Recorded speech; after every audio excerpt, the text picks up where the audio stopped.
Hello everyone, XV here from youtube.com/XVRogueGaming, and this is the 5th video in a weekly series I'm doing for Dota Cinema designed to take your game to the next level. To start off, congratulations to this week's winner, Yuki Stout, for posting a topic in the comments for last week's tutorial. Remember that your topic doesn't need to be the one chosen. All you have to do is be subscribed to my channel and let me know what you want to learn about, and you're eligible. With an overwhelming amount of support, this week's video is on tread switching, an underused tactic that everyone seems to know about, but not how to use.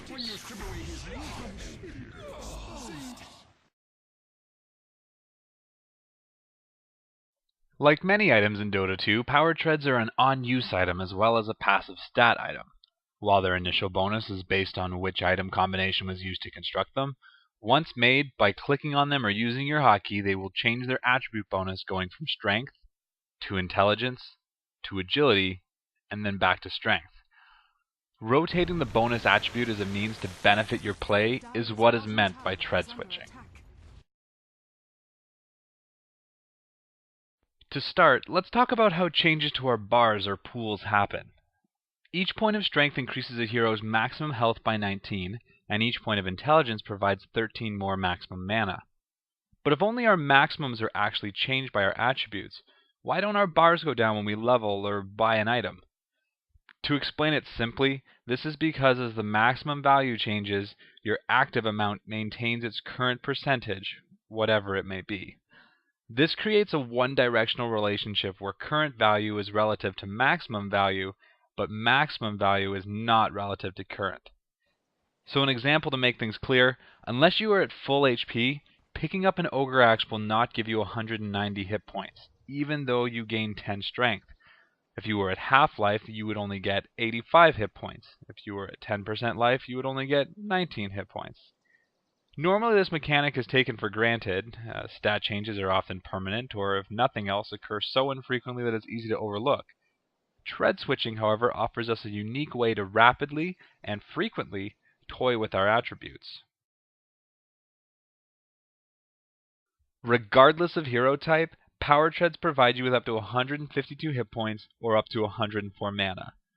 What does impact the benefits of power treads is your current percentage for the respective bar, meaning that regardless of your maximum mana, for instance, you'll still gain 104 mana from power treads provided you're currently full, or 52 mana if you're currently at half, etc. So what do we do with all this information? By tread switching, we temporarily inflate our resource pool so that effects which influence them modify false value. This allows us to pay a cost that we otherwise couldn't afford, reduce a cost by using a partially fictitious value, or even regenerate our true pool faster. To better understand this concept, we need to look at a spell as having a cost that is a value, but an impact that is a percentage. For example, let's look at Skeleton King at level 5, with therefore 247 mana. Hellfire Blast costs 140 mana, leaving him with 107 left and an impact of 56% of his pool used after casting. If Skeleton King were wearing intelligence power treads, however, he would have 351 mana. While Hellfire Blast still costs 140, we'd be left with 211 and only a 40% impact on our bar. But this is just stacking intelligence for a larger pool, which is no big deal. So how do we get all the benefits of stacked intelligence and the damage and hit points from our power treads? Well, with tread switching, we can inflate his pool from 247 to 351 temporarily, cast Hellfire Blast, and then switch back to strength. Since the spell's impact is only 40%, when we return to strength treads, we will have 150 mana. That's 43 more mana than if we didn't tread switch, without losing any of the advantages of strength treads in the form of maximum hit points or damage. This 43 mana is huge because it means without buying any intelligence items, we can now cast 2 Hellfire Blasts back to back at level 5.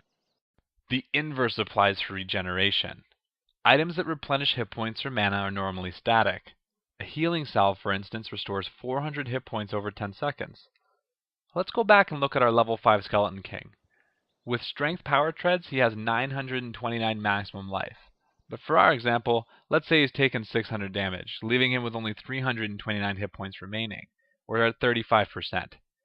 Concerned about his hit points, he decides to use a healing salve to heal back up. For our purposes, his natural regen is ignored, so after 10 seconds he's back up to 729 HP, a far more comfortable 78%. But now let's add tread switching.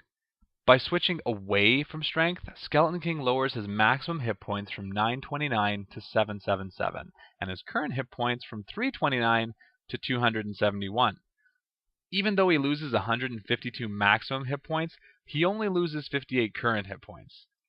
Using his healing salve, he quickly regenerates up to 671, as before, 58 less than when he had the power treads on strength. While this is the same 400 hit points gained from the salve, we notice that he's at 86% instead of 78. This increase means that when he switches back to his strength treads, he's at 800 hit points, having gained effectively a free bonus 70 hit points from the same salve. As a power treads hero, switch to intelligence before casting a spell. When using a regeneration item, you want to switch away from strength or intelligence depending on which pool you're replenishing. While this effect may only seem like an average of 50 mana or hit points saved or gained, understand how much impact that can have in all of those situations where you've barely died or your enemy has barely escaped. Remember as well that you will receive more hit points or mana if your current pool is at a higher percentage. So if someone initiates on you, switching to strength immediately will give you more bonus hit points than waiting until you're low. I see a lot of players switch to strength when they're at 10% life already. 15 hit points helps, but had they done it at the start, it could have been 150. While some heroes benefit more from this than others, and power treads aren't for every hero, I hope that you found this video useful for taking your game to the next level. Remember that it's you who decide the topics, so be sure to post in the comments below what you'd like to see next week, and subscribe to my channel to be eligible to win. As always though, if you like this video, please thumbs up, share, and check out my channel for more in-depth guides and exclusive content and contests. Until next week, this is XV, signing out.